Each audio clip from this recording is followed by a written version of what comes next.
Ever notice how many companies we interact with every single day? Like buying our morning coffee, shopping online, even just browsing social media. It's everywhere, right? Totally. But have you ever stopped to think about who's actually behind those companies, like in terms of gender? Today, we're doing a deep dive into that very question, looking specifically at gender representation across a whole bunch of global companies. Should be interesting. It really is. We're using an infographic that breaks down the male to female employee ratios, and it's kind of eye-opening. I mean, some of the findings were definitely not what I expected. Awesome. Yeah. Are you ready to dive in? Yeah, let's do it. In the data skies, we take our flight. Trends and numbers come to life. Colors and charts, they dance and play. Showing truth in a visual way. In GenderDecoded, we uncover truths and stories like no other. In the data waves we find the secret maps of humankind.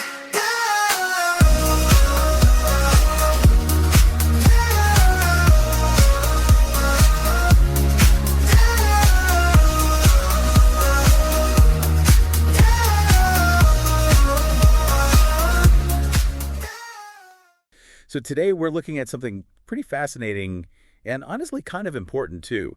Gender representation in major global companies. Yeah, it's something that I think a lot of people are curious about, but might not know where to even start looking. Exactly. Yeah.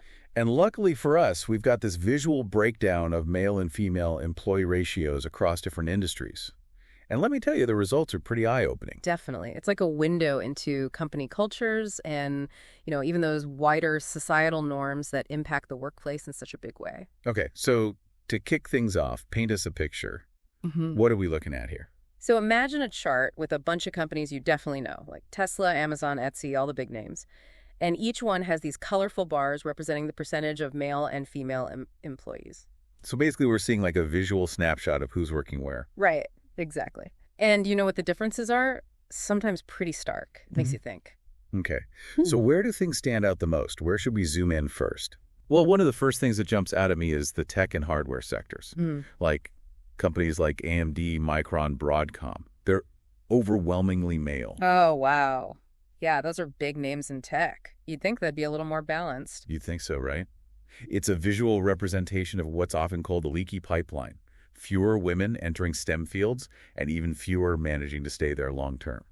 I've heard that term leaky pipeline, but to be honest, I'm not really sure I get it. What actually causes that? It's a great question, and honestly, there's no single easy answer. It's a lot of factors all mixed together. Like what? Give us some examples. Well, you have things like, a lack of encouragement for girls to even think about pursuing STEM subjects way back in school. Oh, yeah. Like even before they get to college or the workforce, it's already kind of set up that way. Exactly. And then as women move up in their careers, they often run into this work environment that can feel unwelcoming or even just plain hostile. It's tough. Yeah, I can imagine. So it's this whole complex issue that needs to be addressed from all sides. Exactly. Multifaceted. Okay. So we're seeing that play out visually with those companies. But are there any that are doing better at bucking this trend? Oh, absolutely. There are some bright spots for sure. Okay. Tell me more. Well, companies like Zoom, Slack, Etsy, they have way better female representation compared to those hardware giants. Interesting. So what do you think they're doing differently? How are they achieving that balance? Well, one big factor could be company culture. Those companies often promote things like flexible work arrangements, which can be really appealing to women who are juggling a lot of family responsibilities. Yeah, that makes sense, especially now when so many people are working remotely anyway. Right. And they also tend to attract a younger and more diverse customer base, and maybe they're making an effort to reflect that in their workforce. It's like their internal diversity is matching their external audience. Exactly. It's all connected. So it makes you wonder if those hardware companies with the less balanced ratios are also serving a less diverse customer base. It's definitely something to think about. It highlights how all these issues are intertwined. Okay, so we've talked about the not so great and the pretty good. But what about the companies that are really knocking it out of the park? Who are the all-stars here? Oh, we got to talk about Shopify and Natera. They're practically the gold standard here. Seriously? How good are their numbers? I'm talking near perfect 50-50 split between male and female employees. It's impressive. Wow, that's amazing. What do you think is behind those numbers? Well, it suggests a real, genuine commitment to diversity, equity, and inclusion. It makes you want to know what exactly they're doing right. Yeah, what kind of initiatives could create a workplace that balanced? Well, it could be a whole range of things. Like maybe they have super strong mentorship programs specifically for women in tech. Oh, yeah, that would make a big difference, Yeah. especially in those fields where women are often underrepresented. Right. Or maybe they've got these really thoughtful strategies to address unconscious bias during the hiring process. It could even be a combo of factors like strong leadership that truly values diversity at all levels. It sounds like they're putting their money where their mouth is. Not just talking about diversity, but actually taking steps to make it happen. Yeah, it makes you wonder why more companies aren't following their lead. Right, especially the big ones. You'd think companies like Amazon and Meta, with all their resources, would be leading the charge on this. Well, it's a good reminder that company size and global reach don't automatically equal a diverse and equitable workplace.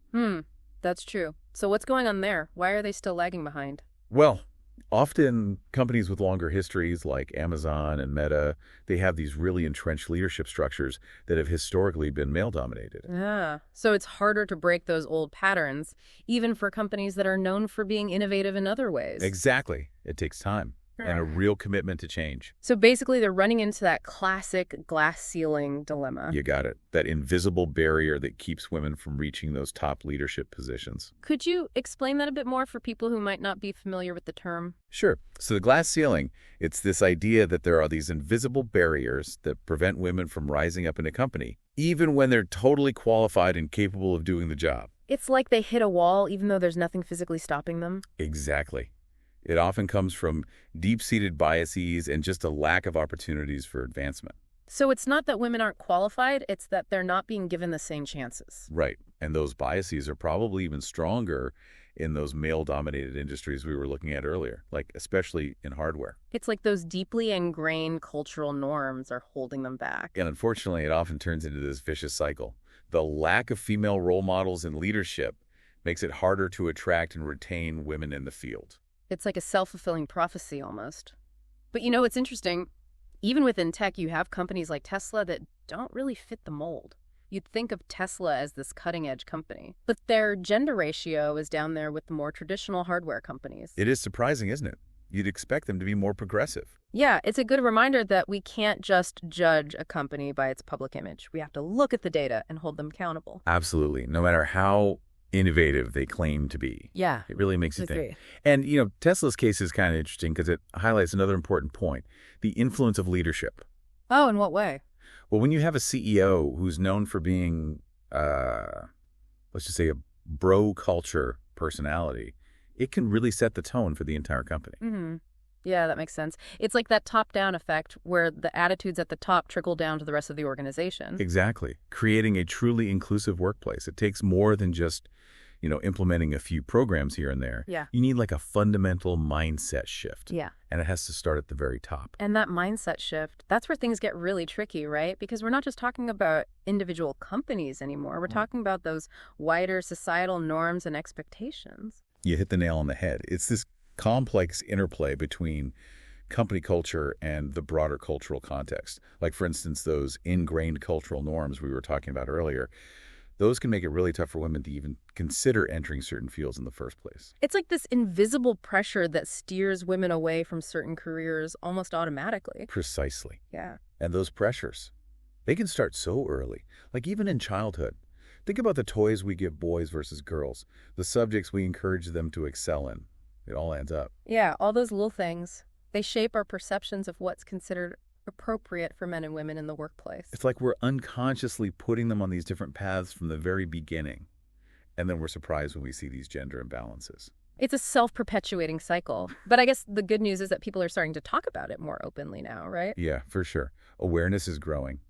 And that's a really important first step toward real change. And those conversations, they need to happen everywhere, right? Not just within companies, but across society as a whole. Absolutely. It's a collective effort. We need companies to be more proactive about hiring, to create better support systems for women, to address those pay disparities. But we also need to tackle those ingrained biases that exist in our culture. So those company ratios, they're really just the tip of the iceberg. Exactly. They're a symptom of this much bigger problem. And while it's great to see those companies making progress, we can't lose sight of that big picture. You know, one thing I've been thinking about this whole time is the impact of all of this on innovation. Can companies really create products that serve everyone if their workforce doesn't reflect that diversity? That's such a crucial question. And the research is pretty clear on this.